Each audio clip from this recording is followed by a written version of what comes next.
But y'all, ladies and gentlemen, greetings and good morning to all my YouTube viewers, or good night, however it might be. So glad to be back. UFC 108, that was a really good card. Like I said, it wasn't the most star-studded card, but it was just lots of good fights and lots of good times were had by all. Not a whole lot you can say about it. Actually, there is a whole lot I can say about it. Let's start with the main event. We got Thiago Silva versus Rashad Evans. Basically, Rashad just controlled this fight with his wrestling. Let's see. One of the most exciting thing, but then again, I'm just one of those striking guys. But it was a pretty good fight. I think Thiago showed some really good technique. I think even though he was taken down by a very good wrestler, and he was able to prevent Rashad from doing a whole lot on the ground, getting back up, but he still just was on his heels the whole time with that wrestling, and even it left him open to some striking, but he entertained me a whole lot in the final round when he was shucking and jiving and moving around and, he was acting just like Rashad did. That was just he had a lot of rhythm. Very impressed. He ended up cracking Rashad pretty good and almost won the fight from there. That made things pretty exciting. Now, Rashad Evans, he did what he had to do. He knew he stayed away from Thiago's more dangerous aspects with his jiu-jitsu and his striking, and just really worked his game and just really grinded this guy out. I'm not sure how that's going to work against guys like Rampage who are good wrestlers or stuff like that, but a lot of people are saying if he would have used more of that against in his last fight against Machida, he would have had a better chance to end up looking like he did with that. But like I said, good win by Rashad. He fought and beat a great fighter. Like I said, it wasn't the best thing to look at. It's not exactly what I'm looking for. I definitely wouldn't give title shots out for that, but hey, a win's a win, and that's a win against Thiago Silva. Not many people can do that, and my hat's off to him. It's like I cannot wait to see this fight against Rampage. It better happen. I'm simply tired of waiting. I want the black on black crime, and I want it now. You know what I'm saying? Anyway, moving on, we got the co-main event. Man, I love that. I love that. Baby, they call him Semtex because he's explosive. That's what I keep telling people, man. And Dustin Hazlett, I love him to death. But this fight just went exactly like I said. I mean, not too many times has that happened, but this fight went exactly like I said it was going to happen. Dustin, I think he showed some great technique. A lot of people are going to get on his striking, say he's not a good striker. And, that may be true. However, I think I've always liked his technique. He has very good technique. In fact, just watch the knockdown. At the same time when he got cracked by Paul Daly, he actually landed a pretty nice left hook of his own and landed right on Daly's chin. However, that's the problem. His problem isn't technique. His problem is power. He has very good technique. He has very good striking. The problem is he does not pack enough of a punch to really bother anybody. So if he starts trading with people, he's going to be in a lot of trouble, just like he was against Josh Koscheck. He hung around too long and just with the guy with too much power, and he just has way too little margin for error, and he just ended up getting cracked really hard, and he couldn't recover from it. And Paul Daly is just a vicious striker.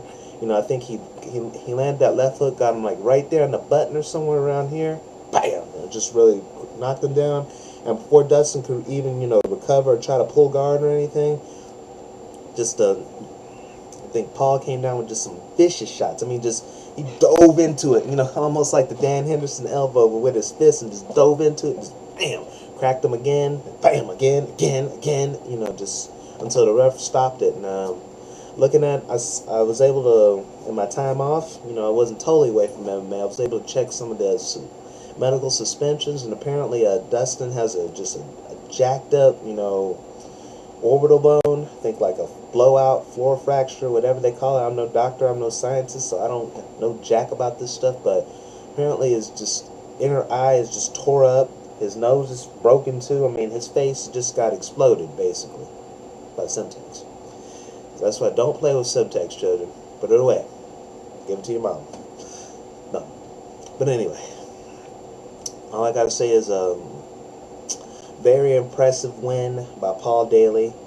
However, I hope he's been working on his wrestling, because from here on out, he's going to be stuffing takedowns for the rest of his life, because nobody's going to want to end up like Hazlitt or Canton or anything like that. I think he's really sent a message with the striking, but now he better be ready to be able to keep his game on the feet. So because nobody's going to.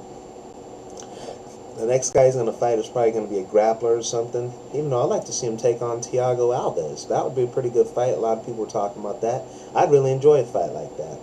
Dustin, I think he's going to be out till the summer. Something like that's going to be hard to recover from. I mean, I don't think the UFC pays and stuff, but I don't think they're going to really they'll get him healed up, but I don't think they're really going to get his face to where it needs to be again. Because you're going to have trouble breathing, trouble seeing, trouble this, that, the other, just with the regular thing, unless you get like some super plastic surgery like Wanderlei Silva did. And, and I don't think he makes Wanderlei Silva money, so I hope Dustin recovers from this. I think he's a great kid. I really enjoy watching him fight. And, it's a shame to see something like that happen to him. It was very entertaining, but you don't want to see a guy get jacked up like that, and he got really fucked up. Moving along, you got Junior Dos Santos versus Gilbert the Hurricane Ivel. Like I said, this guy is hungry, man. This guy's a pit bull. He took some pretty good shots, a couple, and it didn't even seem to phase him. He's a real tough fighter, but just a real powerful striker, and not just I like knockout power as much as the next guy, but what really just impresses me about guys like him and Semtex, as I talked about earlier, I love the power, but I love the technique that comes with it. He's throwing bombs, but he's not like the old strikers of the past where, they have right hand will travel, just come in there and just try to ram you with it, kind of like Chuck Liddell or, Dan Henderson or something. This guy just has just great boxing. He's able to just, he's throwing combinations, and that what accentuates the power perfectly, allowing him to just really, find the open spot, because he's not just throwing one punch. You're not just trying to dodge one bullet. This guy's coming in with like a machine gun, like an automatic, and he's just throwing them at you.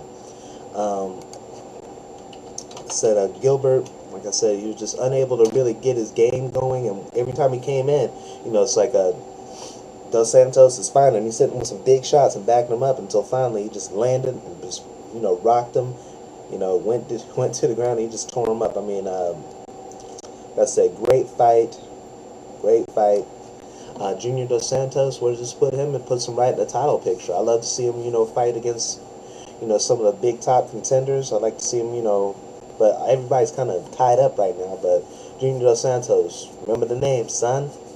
You got Joe Lazon versus Sam Stout. That was a very good fight too. I love Sam Stout because he works so hard. You can tell the guy just walks into the gym and doesn't walk out, basically. He's constantly working on the things he needs to work on. His striking, everyone knows about that. I like to see a little more stoppages, stuff like this. A little more stopping power. But I think he's working on his takedown defense, his guard, getting out of trouble.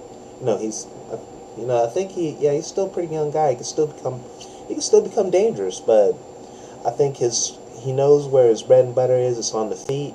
So I think he's just really work hard, really coachable, and I just love seeing the guys improve. You know what I'm saying? He's doing what he needs to do to become a better fighter, and my hat's off to him. And he took on a great fight. It was a great fight. This guy's a big name in the lightweight, in the UFC lightweight division. Joe Lazon. He's been off for a while, but he was in. I think Sam Stout was really tested. He was put into the deep water. I thought, like, when he had him in that Kimura, what was it, Kimura? It was like, I was just screaming like, "Get tap, Sam, tap, come on!" But he was able to get out of there and just really, just come back from not just that, a cut. I mean, I seen during the post-fight interview was bleeding into his eye, but he was able to get through all that and really just come through and win. Like I said, this is a lot of great performances. Don't have all the time in the world, but it's like I really enjoyed myself, and I'll try to come back at you with some more stuff. But yeah, UFC 108, good times were had by all, and unfortunately, my boy McLovin got Cedric. We'll see you later, all right?